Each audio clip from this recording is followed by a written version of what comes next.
have benefited, as everyone knows, the BJP hugely, massively.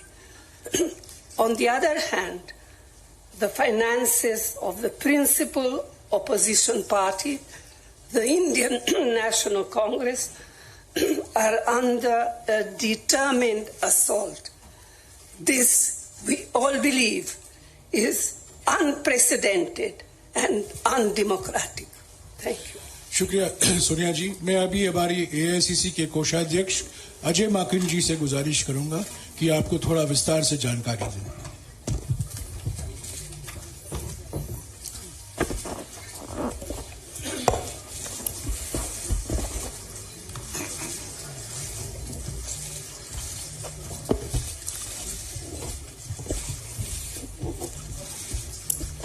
धन्यवाद जयराम जी, आप सब लोगों का बहुत बहुत स्वागत है। अभी हमारे कांग्रेस अध्यक्ष और पूर्व अध्यक्षा ने आप लोगों को बताया कि लोकतंत्र के ऊपर किस प्रकार का खतरा मंडरा रहा है, किस प्रकार से कांग्रेस पार्टी के बैंक खातों के ऊपर हमला हुआ और ये कोशिश करी जा रही है कि फाइनेंशियली कांग्रेस पार्टी को पंगु बना दिया जाए। ये केवल कांग्रेस पार्टी के खातों पे नरेंद्र मोदी सरकार का हमला नहीं है, बल्कि भारत के लोकतंत्र पे हमला है। अगर प्रमुख विपक्षी पार्टी वित्तीय तौर के ऊपर पूरी तरीके से पंगु हो जाए, कोई कार्य नहीं कर सके, पब्लिसिटी के ऊपर पैसा नहीं खर्च कर सके, कैंपेन के ऊपर पैसा नहीं खर्च कर सके, अपने कैंडिडेट्स को पैसे नहीं दे सके, तो फिर चुनाव किस बात का है। और चुनाव की घोषणा हो चुकी है। पिछले एक महीने से हमारे अपने बैंक अकाउंट्स में पड़े हुए 285 करोड़ रुपए का हम इस्तेमाल नहीं कर पा रहे हैं।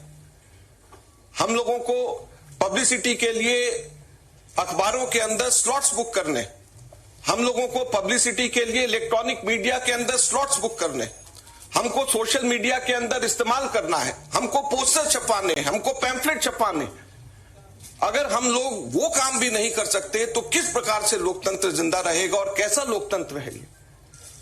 मैंने पिछले सप्ताह आप सब लोगों के सम्मुख मोतीलाल वोरा जी के समय 2017-18 के एक केस को लेकर के इनकम टैक्स डिपार्टमेंट ने 2017-18 के बेसिस के ऊपर 7 साल बाद में जाकर के हमारे बैंक के खाते अब जाकर के फ्रीज करे हैं, उसकी जानकारी दी। मैंने कहा कि ये 7 साल पुराने कैसे फ्रीज किए जा सकते हैं और टाइमिंग इसका कैसा है। लेकिन मुझे अभी बहुत दुख के साथ कहना पड़ रहा है कि पिछले हफ्ते ये नोटिस हम लोगों के पास में आया है, इसकी कॉपी आप सब लोगों को मिल गई है, आप सब लोगों के आ गई है, आप जरा देखिए। ये सीताराम केसरी जी के जमाने का नोटिस हमें पिछले हफ्ते आया। आप सोचिए, सीताराम केसरी जी के जमाने का 1994-95 की असेसमेंट ईयर का नोटिस अब हमारे पास में आया और इसको लेकर के भी आगे आने वाले समय के अंदर फिर से बैंक को फ्रीज करने का और डिमांड लगाने की ये कवायद शुरू होगी। तो ये कौन सा लोकतंत्र है। अगर इसी रफ्तार से जाएंगे तो महात्मा गांधी के समय पे जमनालाल बजाज जब ट्रेजरर हुआ करते थे, उस टाइम पे भी कोई चीज निकाल करके अब इस वक्त इस चुनाव से पहले हमारे अकाउंट्स को फ्रीज किया जाएगा। तो ये किस चीज का लोकतंत्र है। 30 साल पुराना, 31 साल पुराना असेसमेंट ईयर का हिसाब निकाल करके हमारे खाते फ्रीज करे जा रहे हैं ताकि हम लोग चुनाव ही ना लड़ पाए। हम लोगों के पास में मुख्यतः 3 बातें हैं कहने की। हर पॉलिटिकल पार्टी इनकम टैक्स से एग्जेम्प्टेड होती है। कभी किसी ने भी पेनल्टी इस तरीके से नहीं दिया, तो कांग्रेस पार्टी को अकेले क्यों चुना जा रहा है। दूसरा, इसकी टाइमिंग देखिए। 2017-18 का मोतीलाल वोरा जी के टाइम का और 1994-95 का सीताराम केसरी जी का समय, और केवल 1 महीना पहले चुनाव के घोषणा होने से पहले यह काम शुरू किया जाता है। और तीसरा, क्वांटम ऑफ पनिशमेंट देखिए कि कितना बड़ा पनिशमेंट। क्या हमारे सिर्फ 0.07% पूरा 199 करोड़ का कैश में हमारे अपने एमपीज ने अपनी तनख्वाह दी, उसकी वजह से 0.07% की अनियमितता की वजह से 106% की पेनल्टी हमारे ऊपर लगाई गई, 106% की। कितना 0.07% की अनियमितता की वजह से 106% की पेनल्टी हम लोगों के ऊपर लगाई गई है। ये क्वांटम हम लोगों ने मात्र 30 दिन लेट हम लोगों ने अपने अकाउंट सबमिट करे। ये इनकम टैक्स एक्ट मेरे पास में है, इसका सेक्शन 234F ये कहता है कि सिर्फ 10,000 रुपए की मैक्सिमम पेनल्टी ली जा सकती है अगर कोई व्यक्ति लेट अपना, कोई भी ऑर्गेनाइजेशन या व्यक्ति कोई भी लेट अपना इनकम टैक्स सबमिट करे, केवल 10,000 रुपए। और हमारे ऊपर 210 करोड़ रुपए का 210.25 करोड़ का 210.25 करोड़ का लियन मार्क कर दिया गया। 10,000 की सिर्फ पेनल्टी, सिर्फ 0.07% का हमारा टोटल अकाउंट में से कैश के अंदर लिया गया। ये कहां का न्याय? 115 करोड़ रुपए फोर्सफुली हमारे बैंक अकाउंट से इनकम टैक्स ऑफिसर्स ने बैंक मैनेजर्स के पास में जाकर के सरकार को ट्रांसफर करा दिया गया। वो अब हमारे पास में नहीं है। 115 करोड़ रुपया बैंक मैनेजर्स को जाकर के एक तरीके से डरा करके, धमका करके इनकम टैक्स ऑफिसर्स ने हमारे अकाउंट से इनकम टैक्स डिपार्टमेंट और सरकार को वापस ट्रांसफर करा दिया। मैंने बताया जैसे पिछले 5 हफ्ते से 1 महीने से भी ज्यादा हम अपने पैसे जो हमारे वर्कर्स ने इकट्ठे करे हैं वो हम इसका उसका इस्तेमाल नहीं कर पा रहे हैं। ये कहां की डेमोक्रेसी है? ये कहां का लोकतंत्र रह गया? तो इसलिए हम आपसे कहना चाहते हैं, ये केवल हम लोग तो अपनी लड़ाई लड़ेंगे, लेकिन ये आप लोगों की भी लड़ाई, मीडिया की भी लड़ाई है, देश की जनता की लड़ाई है। अगर आप इसके अंदर हमारे को समर्थन नहीं करेंगे तो लोकतंत्र जिंदा नहीं रहेगा, ना आप रहेंगे ना हम रहेंगे। धन्यवाद।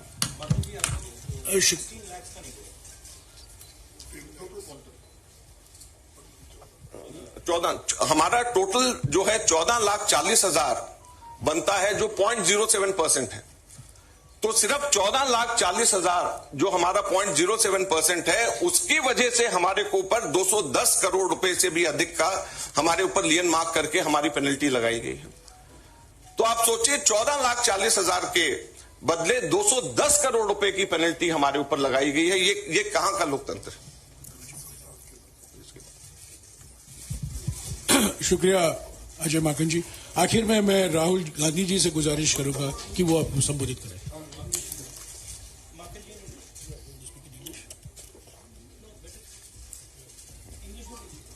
ये डिटेल्स आपको अंग्रेजी में अभी अजय माकन जी देंगे। Friends, there has been an assault on Indian democracy. Our accounts have been frozen since last more than 1 month. Since last around 5 weeks or so, we have been unable to utilize our own funds in the bank. You'll be surprised to know that a case, income tax case pertaining to 2017-18, which is 7 years back, on that basis, income tax has served us notice for 210 crores 25 lakh rupees.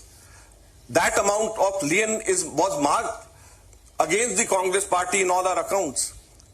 And effectively we are unable to utilize our 285 crore rupees, our own money which is lying in the bank. The most important thing is the timing and the exemptions which all the political parties enjoy. When all political parties enjoy income tax exemption, then why is it being slapped on the Congress party? Never it has happened in the past that the BJP had to pay any kind of penalty, any kind of income tax. Then why is it that the Congress party being singled out? The timing is such that 7 years old case, it seemed that the BJP was waiting for the elections to come, and just 1 month before the elections were to be announced, they froze our accounts. So imagine how can it be a level playing field? We don't have money to give to our candidates. We don't have money to publish our pamphlets. We don't have money to organize our public meetings. We don't have money to book advertisements in the social media or in the newspapers. So how are we going to fight the elections, or how is democracy still alive in the country where the principal opposition party is unable to spend even a single penny in the elections?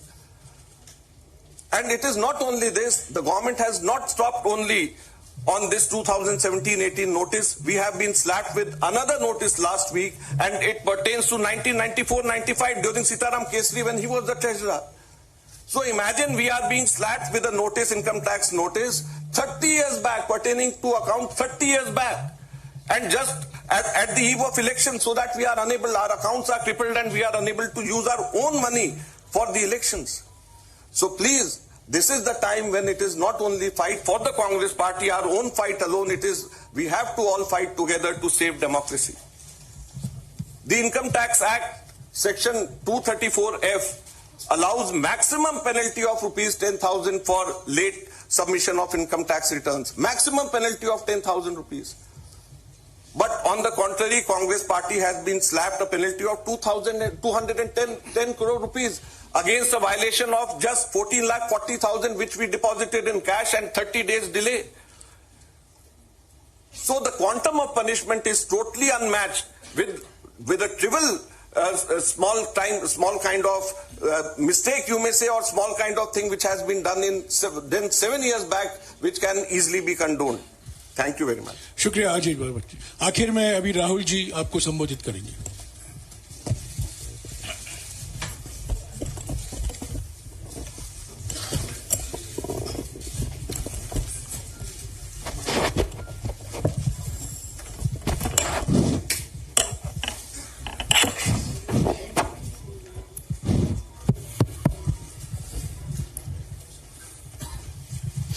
Thank you for coming here this morning. If any of you imagine, anybody in the country imagines what happens when your bank account, your ATM card, your entire financial identity is erased, right? You can imagine if it is done to a family, the family will starve to death. If it is done to a business, the business will be crippled. Right? This is what has been done to the Congress party 1 month back. All our bank accounts have been frozen. We can do no campaign work. We cannot support our workers. We cannot support our candidates. Our leaders cannot fly from one part of the country to the other. Forget fly. They can't take a railway train. And this has been done literally 2 months before the election campaign. Why has it been done? One notice comes from the 90s. Another notice comes from 6-7 years ago. Quantum amount, 14 lakh rupees. And punishment, our entire financial identity. Right? What's interesting to me is that there are institutions in this country that are supposed to protect the democratic framework. There are the courts in the country, there's the election commission in the country, right? And nothing is happening. The election commission has not even said, wait a minute, you have frozen the bank account of the largest, of one of the biggest political parties, largest opposition in the country. And already our ability to fight the election has been damaged. We've already lost a month. As Makanji said, we are unable to get slots for advertising. We are unable to put ads in newspapers. And so what sort of a democracy is this? This is a criminal action on the Congress party. And it's a criminal action done by the Prime Minister and the Home Minister. It's very clear. This type of activity does not happen without them in today's India.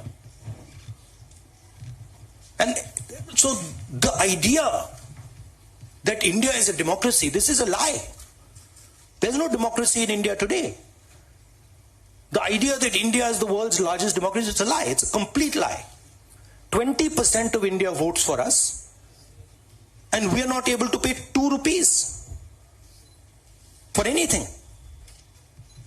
Right? And it has been orchestrated to cripple us in the elections. Now, even if our bank accounts are unfrozen today, huge amount of damage has been done to Indian democracy. And no court is saying anything.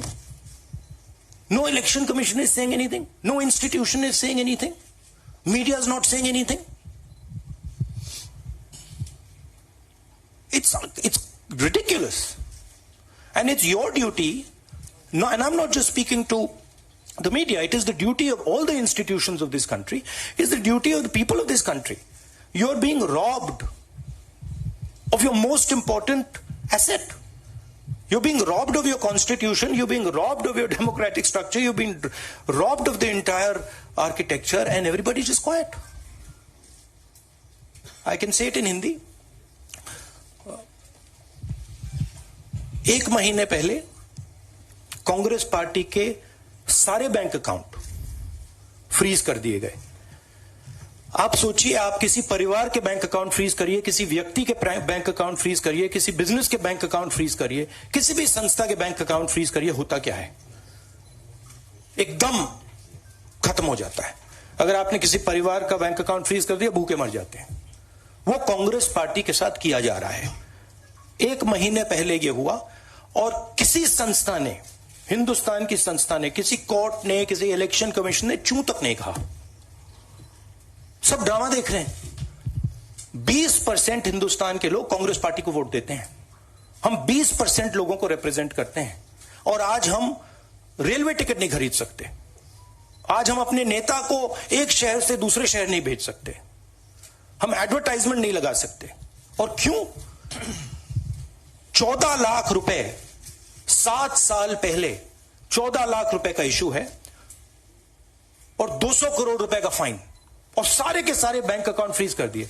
जब income tax, ये दिखाना मुझे जरा, sorry क्या 200 करोड़, जब income tax, साफ income tax की जो एक्ट है साफ कहता है कि ज्यादा से ज्यादा 10,000 रुपए का फाइन लगेगा. तो ये है हिंदुस्तान का लोकतंत्र. ये क्रिमिनल एक्शन है कांग्रेस पार्टी के खिलाफ और हिंदुस्तान के लोकतंत्र के खिलाफ, और ये क्रिमिनल एक्शन हिंदुस्तान के प्रधानमंत्री कर रहे हैं. मेरी विनती है कि जो हिंदुस्तान के इंस्टीट्यूशंस हैं, जो वो अपने आप को हिंदुस्तान के इंस्टीट्यूशंस मानते हैं, डेमोक्रेसी को प्रोटेक्ट करते हैं, लोकतंत्र को प्रोटेक्ट करते हैं, हिंदुस्तान के कोर्ट्स हो, हिंदुस्तान का इलेक्शन कमीशन हो, वो इसके बारे में कुछ करें. और ये कहना कि हिंदुस्तान दुनिया की सबसे बड़ी डेमोक्रेसी, झूठ है. यहां कोई डेमोक्रेसी नहीं है. बिगेस्ट ऑपोजिशन पार्टी का आपने बैंक अकाउंट बंद कर दिया और एक महीने कोई कुछ नहीं बोल रहा है. केसरी जी के टाइम से नोटिस आया है. तो अजीब सी सिचुएशन है.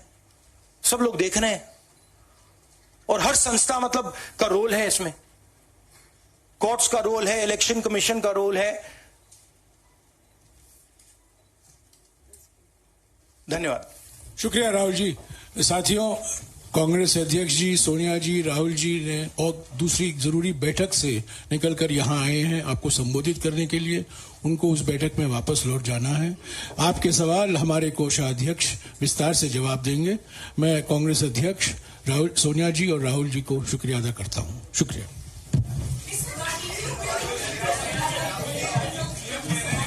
No, 1 second. Look, 1 second. Look, please understand. This is not freezing of the Congress party's bank accounts. This is the freezing of Indian democracy. That is what is happening here. Okay. So we are unable, as the biggest opposition party, we are unable to take any action. There's no action we are able to take. We cannot send our leaders anywhere. We cannot book advertisements. We cannot do anything. What else is it if it's not an assault on democracy? Thank you.